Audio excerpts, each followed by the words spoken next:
Tahu gak kenapa gak semua orang yang kelihatannya lagi susah itu harus kita tolong? Gue tuh dulu mikirnya ya, kalau ada orang lagi susah ya udah paling bener kita bantuin kan. Tapi terus lama-kelamaan ya, kok makin sering nolong malah makin capek gitu. Hidup juga jadi ikutan kusut. Dan ternyata memang gak semua orang itu siap diselamatin.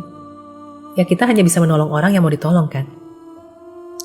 Dan bisa jadi susahnya dia saat ini memang jalan dia buat belajar. Tapi kita malah buru-buru datang ngasih pelampung sebelum dia belajar berenang. Ya dulu gue juga pernah lah bingung kenapa hati gue bisa ke-trigger banget kalau lihat orang yang kesusahan uang. Dan ternyata itu karena gue pernah ngerasain gimana rasanya gak punya duit. Dimana mau beli susu anak aja sampai nangis karena gue gak sanggup.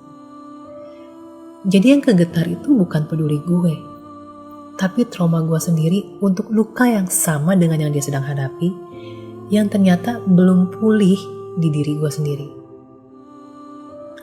Nah, jadi mesti gimana? Satu cara yang paling efektif buat ngatasin ini adalah tanya pelan-pelan ke diri sendiri. Gue nolong karena dia beneran butuh, atau karena gue gak tahan lihat dia susah? Tanya juga pelan-pelan, apakah dia sebenarnya perlu belajar sesuatu dari kejadian ini? Karena yang bikin kita capek itu sebenarnya bukan bantuin orangnya, tapi ekspektasi bahwa mereka bisa berubah setelah kita bantu.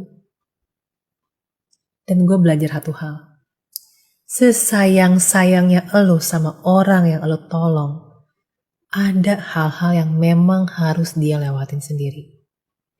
Dan kalau lo terus ikut campur, lo malah narik masalah itu ke hidup lo juga. Ujung-ujungnya lo yang capek dan dia tetap gitu-gitu aja.